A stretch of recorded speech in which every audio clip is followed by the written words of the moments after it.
What we do here is go back.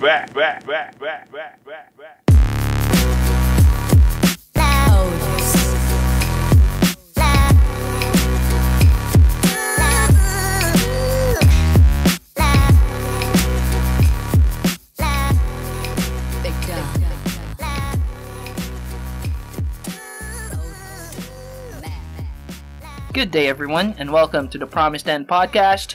This is Zar from Chundari Beats. And this is John from the now defunct Mates John, and I'm gonna change the name of the channel, so watch out for it. And we also have AJ from our Geek End podcast. No.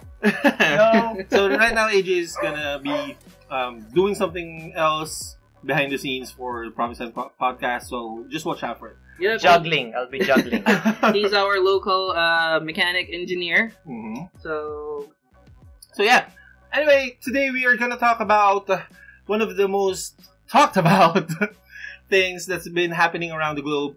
Of course, it's the electronic. What's the second word? Entertainment Expo. Yeah, Electronic Entertainment Expo, or E3. So E3 again is one of the largest, if not the largest, expos in the whole world that features technology, especially games. Yes. Electronic entertainment. This is basically centered around gaming. Mm-hmm. The focus is gaming, and we've had a lot of great announcements in this year's E3. E3 just concluded this week, and I'm very happy to say that I am hyped for lots of games. Quite a lot of titles that they featured. Yep. Especially since the world of electronic entertainment, or especially in gaming, is moving around the concept of an open world game. Yes, a lot of games right now, or a lot of games that are being shown in E3 shows open world games, and it includes some of the best titles out there and some new titles as well.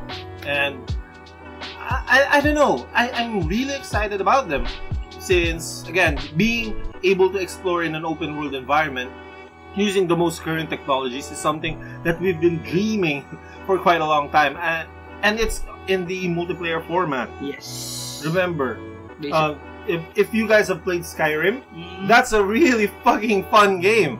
And imagine a lot of people playing Skyrim at the same time, in the same world, the same server. Yeah. That's gonna be really, really fucking awesome. And I hope they do execute it well. Yeah, we have a lot of those kinds of games this E3. We have, of course, we're going to talk about some of these games in greater detail. Mm-hmm. But for open world games, we have Monster Hunter World. Yes! Basically, you have this. Yes! You have an open world Monster Hunter game. Finally! Finally, yes! After, 11 years, 12 years of being a closed instance-based game, they have finally moved on into an open world setup. So, what is Monster Hunter? It revolves around you being a hunter in a certain village, and that's the only thing you do. You hunt monsters because they are a threat to the environment. Yes. There are a lot of the monsters in the ecosystem of course balanced, but sometimes one of these monsters come down from somewhere. They start hunting in different biomes that aren't really supposed to be their home biomes, and they threaten the local village. Yes. So you're a hunter for that. And also, don't forget, monster hunting in Monster Hunter is a way of life. It's how it's a way of life. It's how their businesses, their commerce actually works. Basically, they sell goods that are made from monster parts. So it's a part. The hides. It's a part of their economy. So being a monster hunter is sort of a high-profile job in the world of Monster Hunter. And this time around, we finally get an open-world experience where you can travel around, meet the monsters in an open, persistent world. What the fuck? That's really awesome. For example, you're just strolling around the forest, and suddenly a fucking Kogalala just jumps, and there you go. Battle right there. There's gonna be an awesome battle, an epic battle right there. Even if you're alone or if you're with friends, it's gonna be that awesome. And one of the things I've seen from the trailers is that there are interactions from the different monsters themselves. So Yes. you can see some of the higher ranking monsters killing the lower ranking monsters. I've seen a Ludroth eating some fleshhot looking, small looking fleshhot thing, and of course there's our mother, the Rathian, killing the new dinosaur looking, the T-Rex looking monster, the new monster for this. I think it's gonna be the flagship.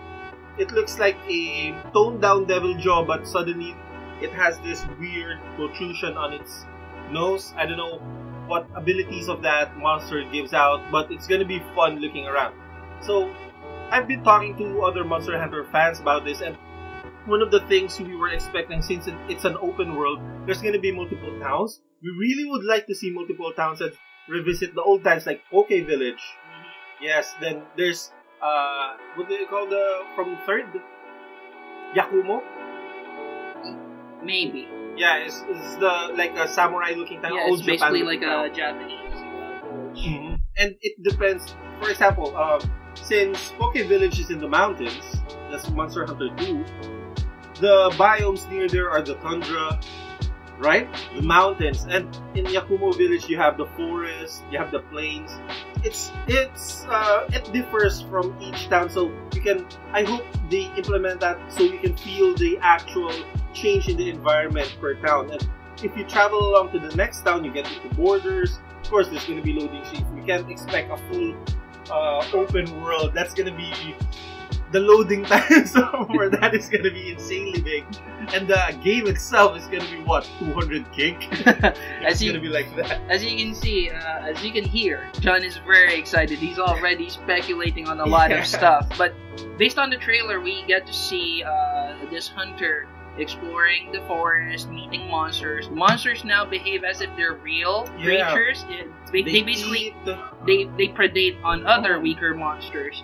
And one thing that I like is that there's like a persistent grappling mechanic now. Basically, there's a grappling hook. You can even use any game that has a grappling hook awesome. On it. It automatically gets a lot of awesome points just because it has a grappling hook. And what I like about this is if you get into trouble, there's this mechanic where he actually uses sort of a signal flare gun to alert other monster hunters, and then the monster hunters come dropping. Yeah, they come riding these pteranodon or pterodactyl monsters, and they drop. And you can basically like support that hunter if all else fails for that specific hunting. So that means that the monsters themselves are vamped up. Yeah. If it gives you a mechanic that allows you to call other players, it means that the monsters themselves are hard as fuck. Yeah, they're probably monsters that are designed to be tackled by several players at once. Although, I think... Just imagine the Fatalis, man. Any monster can be taken down by one hunter. Let's be real here, but of course it takes really long. It takes a lot of skill, and it's very hard, and it's gonna take a lot of time. And imagine this is again open world. Imagine the large monsters. There's Gen Moran. Fuck Gen Moran. Open world Gen Moran. Oh my god, this is basically like a dream come true, man.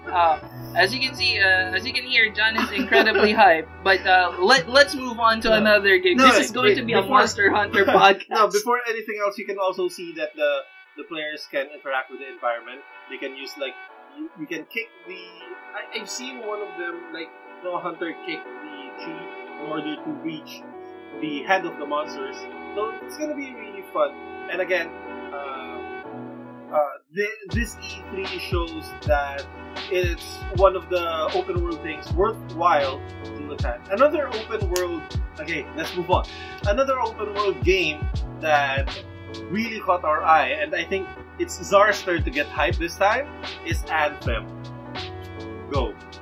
I know you would like to talk about that. Okay, first of all, Anthem is the only game. Every other game is not a game compared to Anthem. No, I'm just kidding. Anthem is basically it's also an open world RPG. It's a sort of futuristic, kind of reminds me of Destiny. if Monster Hunter is like the what do you call this? The prehistoric one. era but with guns. Then Oh yeah. Let me just interject. There's actually a machine gun. yeah, in Monster Hunter. It's gonna change gameplay so much. So and Okay. in Anthem, In Anthem, it's gonna be like an bioorganic future. yeah. Just think of this. Think of this for a moment. You're in a, say for example, post-apocalyptic world wherein we're pushed to the brink of survival. We have, basically humans are now living in protected cities. Domes, biomes, whatever. Yes, and basically they are protected by these Hunters. these hunters. I think in this game they call them freelancers. And these freelancers, what sets them apart from normal soldiers is that they use javelins. Javelins are exoskeletons. Think of the Iron Man suit. Now, think of Monster Hunter, open world Monster Hunter, but you have an Iron Man suit. Basically, you are capable, in this game, you're capable of flight. You can actually fly. I'm not sure if you can fly indefinitely. I don't think so. Maybe you have to recharge your power cells, or I there's a hope fuel not, cells or because something. if you can find, definitely it's gonna be a broken game. Yeah, because it's a large, expansive world, but and the height, the ceiling is very high because in the gameplay preview, you can see the freelancer jumping off of their city down towards the forest, and it's a very high jump. It's basically the freelancer. Yeah, the freelancer's diving with boosters on. Okay, this game allows a seamless multiplayer. Basically, you can join at any point if your friend is adventuring in the forest. You can just drop in and help. join and help and help your comrade. Now, this game was made by BioWare Edmonton, the Edmonton team. They're the ones responsible for the trilogy, not Andromeda. Or Mass Effect, the original Mass Effect. Yeah, people are saying that this is where the budget for Andromeda went. Because, to be honest, the first thing they show you in the gameplay preview is the extremely good facial animation. You know how, there's, when Andromeda released, it was basically It was criticized. so hyped, but the animation. Yes, it was criticized for its bad facial animation. For me, I didn't mind it. It's not that annoying, but a lot of people found it artificial. But in what they revealed in Anthem, it seems that these guys actually know what they're doing. I don't trust it because the gameplay preview is sort of scripted. I mean, gamers don't talk like that. Gamers, like, they diss each other in the field. You don't oh, sweet, you got a new mortar? Sweet. No, you don't say that. You don't say that. What you say is, you motherfucker. Where'd you get that shit? Hey dude, go die in a ditch. That's what you tell your comrade. You don't actually compliment them. Well, That's sweet. oh, that's sweet. Yeah, except Good, if you're good. like You don't high do or that something, shit. like, oh, you got that? Sweet, rad, gnarly, dude. You don't talk do like that. that. Yeah. Sadly, that's my That's that's my one thing about Anthem that I don't really trust. But what they've shown us on the gameplay preview is very promising. I just hope that they deliver because the exosuits themselves, they look really good. And BioWare is promising that these exosuits are fully customizable. Each exosuit has its own sort of tier. You have your Ranger, and then you have your Colossus, and then you have this mage type sort of exoskeleton that just levitates. And they're promising that it's fully customizable, but if these guys don't deliver, I will kill myself. I will just commit suicide, if this turns out to be No Man's Sky Part 2, I'm gonna just fucking slit my wrists. You heard it here, folks. On topic. I'm on suicide watch right now. But I think they're gonna deliver. Well, it's Because BioWare. It's BioWare. It's BioWare. And they rarely fucked up. Yeah, and In their list of games, Andromeda is the only one that fucked up. yeah, but it's shaping up it's becoming better as the months roll by. They've been releasing patches. They've been fixing stuff. Yeah. It's looking better. And again, you have the progenitor of the Dragon Age in the Mass There you Effect go. series. It's the best, one of There the you go. best series out there, and they all delivered. Yeah. Story-wise, it's one of the best stories you'll ever see in a video game. Then the graphics-wise, for its time, it's going to be the best graphics you'll ever see, and the customization in each of those games are insane. Yeah. So just Dragon Age Inquisition, the customization in that game is already intense, and transfer that into an exosuit. Oh man, I just Yeah, this is just he's destroying me hype. right now. But the fact that the gameplay preview was scripted, it really throws me off. But anyway, let's move on to another game. I mean, Yeah, I can the talk an- about this all day. The Anthem is gonna be awesome. Again, guys, just watch out for it. I hope we hear more news and more stuff from them. Yeah. BioWare, please give us a game that's worthy of being called one of the best open world games out there. Okay? What else do we have Okay, for so- open world? So I think for open world, We have that. I'm only good with those two. Yeah. I'm not sure if Code Vein is gonna be open world, but let's talk about Code. Yeah, Vein. let's talk about Code Vein. Okay, Code Vein. I'm actually hyped for this, being an anime fan myself. So basically, Code Vein is an anime-ish designed game. It's from what? Bandai Namco. Bandai Namco. It's their entry to the hardcore survival genre. Yeah, it's basically it's a Souls-like. It's It- Dark Souls. It plays like Dark Souls, but You have anime you characters. have anime characters. You have a companion in this game, and They're it's very- vampires. To be honest, it's very edgy. Yeah. Like if you know if you watch Tokyo Ghoul Tokyo Ghoul and others. or Sword Art Online, that kind of stuff. There's this vampire, guilty, What is it? Shikitono. That's what is that? Something with the vampire, something with the girl as the last vampire or whatever. It's so edgy as fuck. Shikitono is as edgy as fuck as you can get. Oh man, I should know this. My wife will kill me because we're Tycoon fans. Yeah, Tycoon fans. This is something princess or something. Yeah. I Anyway, forgot. Yeah. anyway, Comment down. comment down below if you remember, please. The vampire's name is Arcuade. Arcade, yeah. I can't, for some reason, I can't remember the me title. too, the title. I know Arcade and I know Shiki, Oh but man, I forgot. I'm gonna get fucking slapped. But But anyway, so Code Vein is like that. You're playing as I don't know, like vampires or something, and it plays like a Dark Souls game. Just imagine an anime game, Yeah. something that you can see is popular for being very perverted and very easy to play.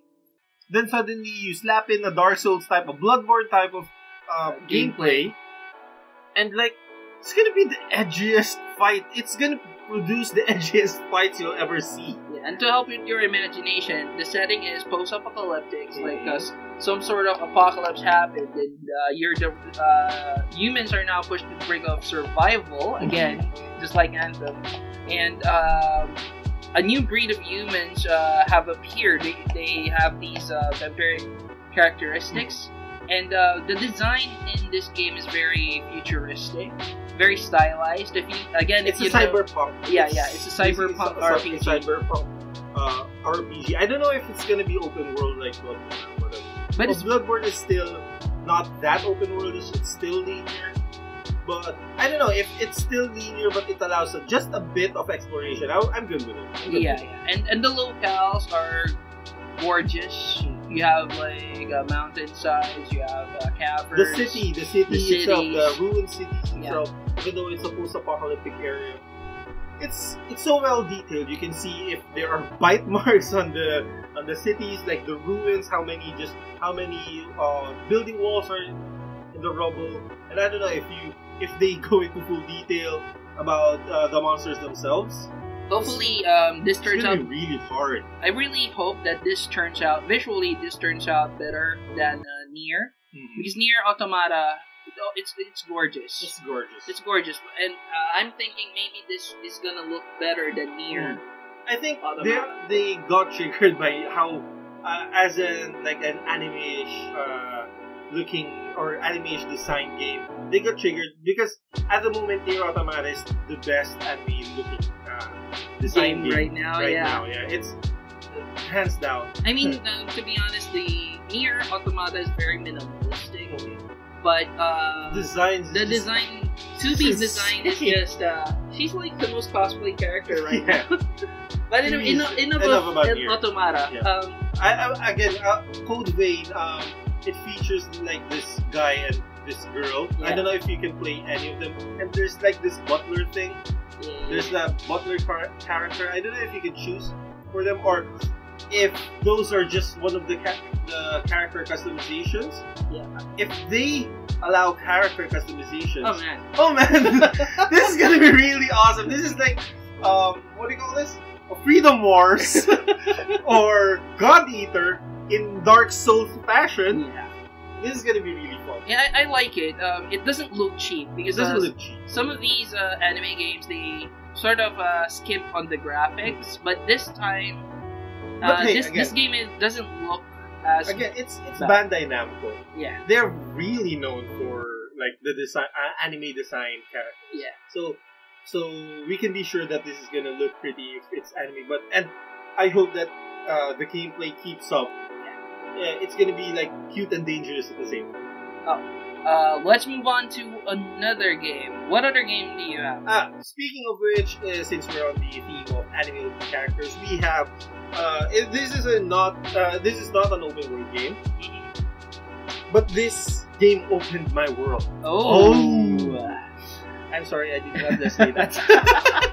So we have one of the most sought after games since 2002. Holy Kingdom shit. Hearts 3. Fuck! This has been. So I already I already accepted that there won't be any Chrono Trigger. The third Chrono game is not basically non-existent. But they already previewed Kingdom Hearts 3 since what do you call this? Birth by Sleep was announced back in 2008 or was released. It's already out there. Reconnect. That's where the first word.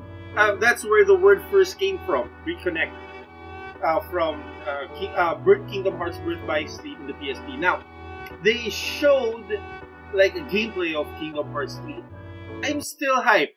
I'm sorry, guys. Even though a lot of people are saying, a lot of my friends, even Sorry is not that hyped because he himself told me that he would like to look at an actual gameplay slice. You're just showing like battle scenes for now. I don't know. I really hope. My hopes in this regard is really big. If you remember, if you have seen any trailers of Kingdom Hearts, they are just showing like the Olympus, because in Kingdom Hearts Dream Drop Distance and Kingdom Hearts 2.8, the last scene had you go to Mount Olympus because one of the main villains, Sehanort, got all your powers and you're basically back to level 1 and you need to retrain. And who's the best person to ask about training?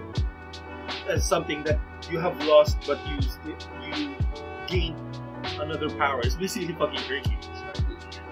So it showed a lot of gameplay in the Olympus arena, Mount Olympus, and one of those is your ability to change weapons. Finally, you're not only wielding the Keyblade, you're also wielding like a shield weapon. There's another one of the trailers back then showed you wielding like a dual gun weapon, and now I think they bought back, and they bought this back in Dream Drop Distance, but it's gonna be the first in a numbered Kingdom Hearts game that they have the shot lock system from Birth by Sleep.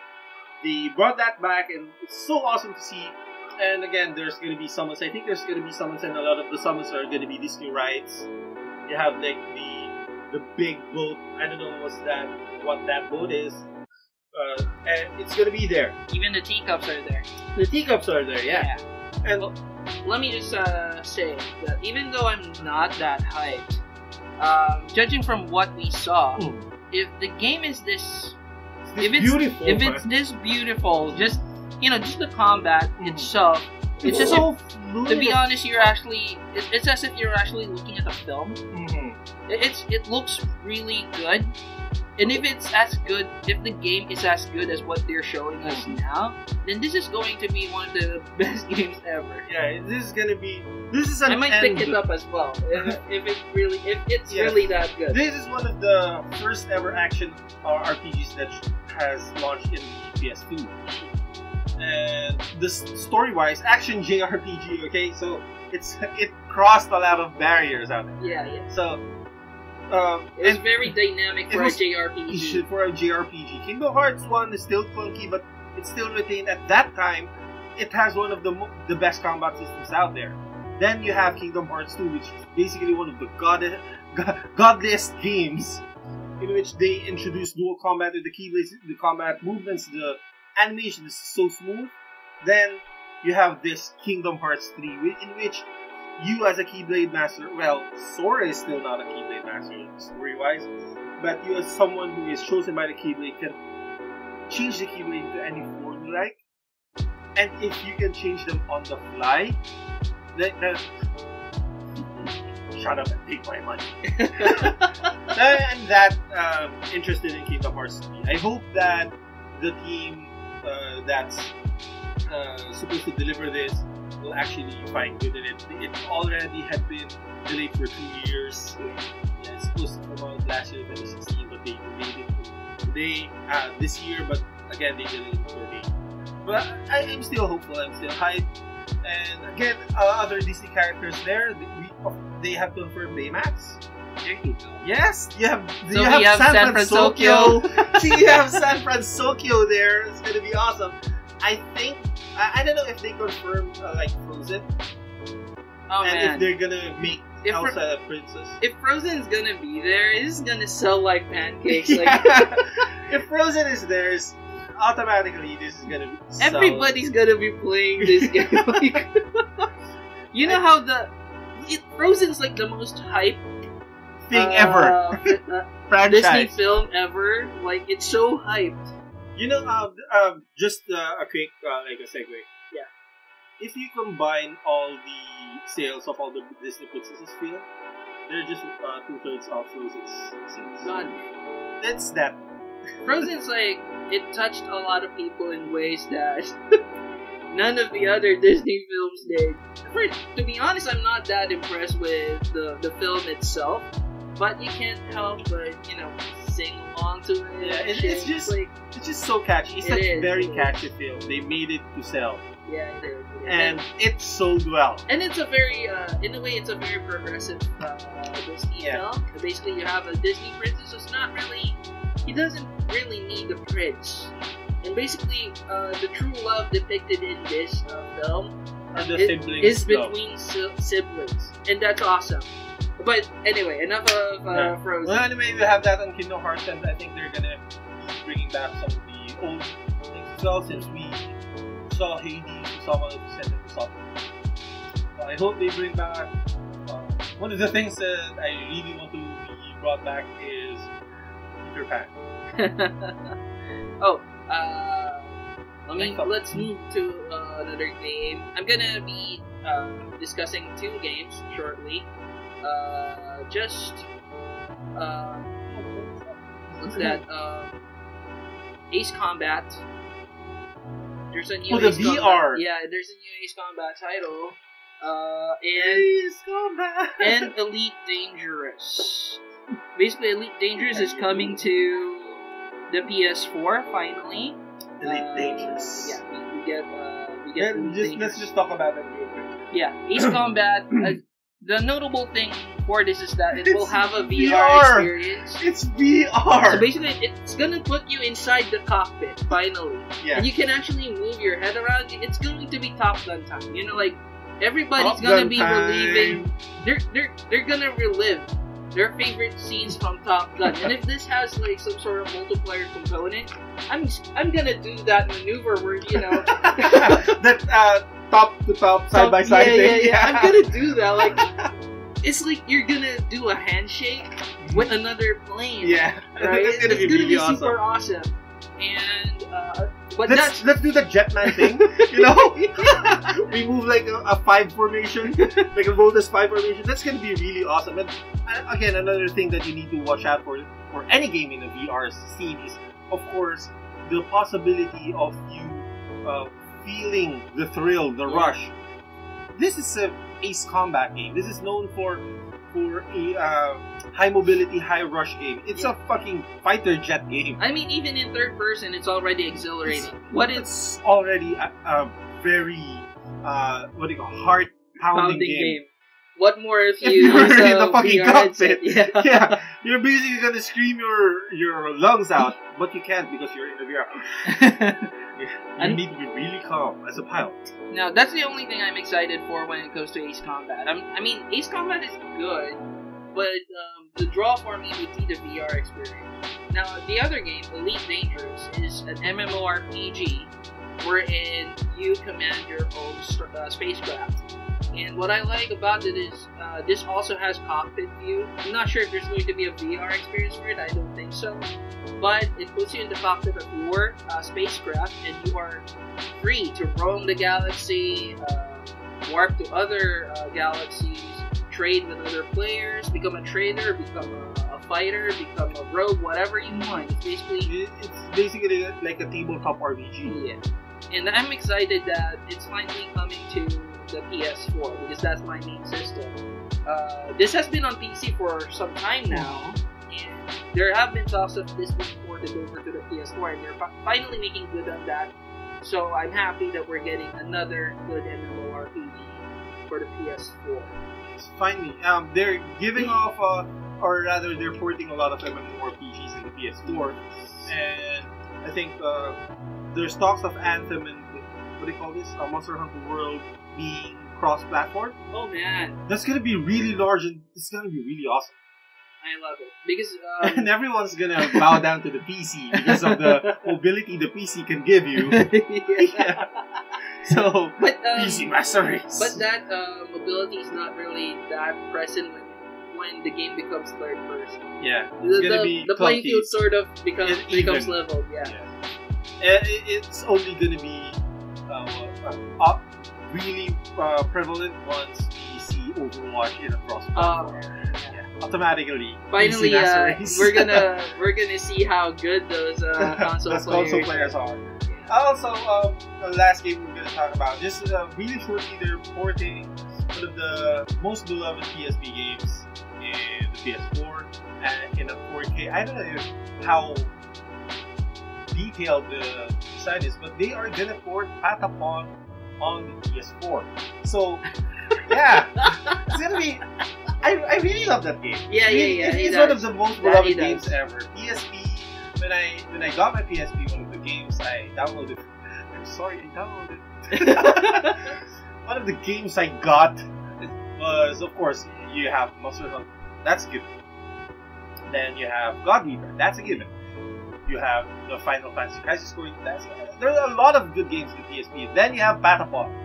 You have Patapon 1, 2, and 3. And I think now they just... Japan Studio just gave us Patapon 1 remastered on the PS4. So it got all the things in the Patapon game. And I think this is just a test.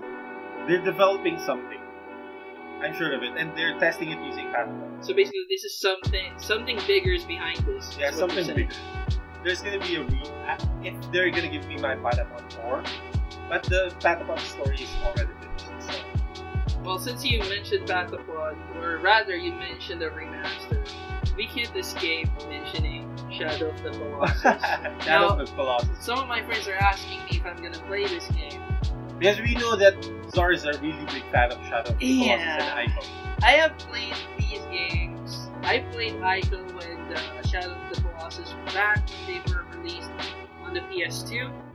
And then when they got remastered for the PS3, I played them as well. Now they're remastering just... You're gonna 4K remaster it. Yeah, but it doesn't really look like Shadow of the Colossus anymore. It's more like they improved Wander's... the protagonist name's Wander. For people who are Yeah. It's just weird, but his name is Wander. Finally. Now, I think it's just mentioned once in the whole fucking game.